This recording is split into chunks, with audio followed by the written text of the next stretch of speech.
कण कण शिव मैं हूँ, अब हर शक्ति का अवतार उठे।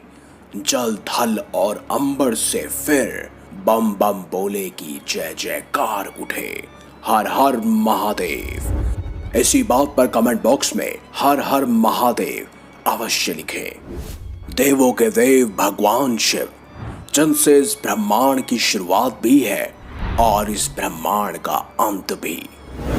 लेकिन एक सवाल आपके मन में कभी ना कभी जरूर उठा होगा कि आखिर भगवान शिव जी को डमरू, त्रिशूल और नाग कैसे प्राप्त हुआ।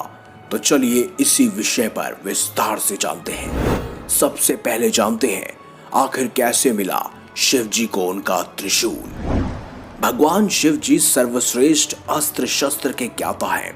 पौराणिक कथाओं में शिव पुराण के अनुसार एक कथा कही गई है कि धनुष और त्रिशूल के स्वयं निर्माणकर्ता स्वयं भगवान शिव जी ही हैं और सबसे पहले उन्होंने ही धनुष का आविष्कार किया था और सबसे पहले उसी का प्रयोग किया था। लेकिन फिर भगवान शिव जी के पास त्रिशूल कहां से आया। शिव पुराण में इसके बारे में भी विस्तार से बताया गया है। कहा जाता है कि सृष्टि के आरंभ में जब ब्रह्मांड से शिव जी प्रकट हुए तो उनके साथ 3 गुण जो कि रज, तम और सत भी प्रकट हुए। यही 3 गुण शिव जी के 3 शूल अर्थात त्रिशूल बने। इन तीनों गुणों के बगैर सृष्टि का सृजन और उसमें सामंजस्य बिठा पाना संभव नहीं था।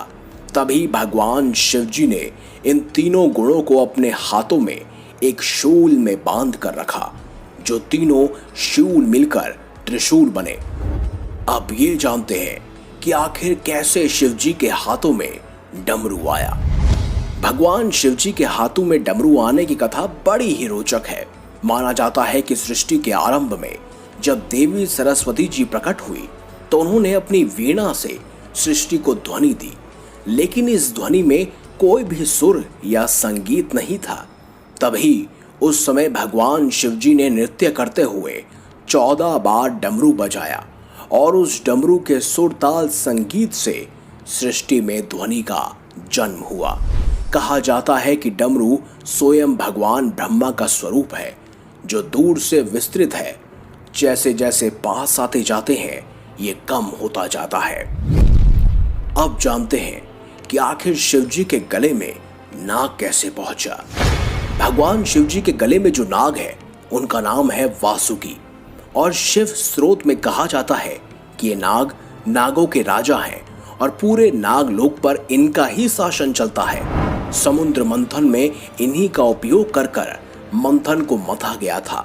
कहते हैं कि वासुकी नाग भगवान शिव जी के परम भक्त थे और वासुकी की तपस्या से प्रसन्न होकर शिव जी ने उन्हें अपने नागलोक का राजा बना दिया और साथ ही उन्हें अपने गले में एक आभूषण के तौर पर धारण भी कर लिया।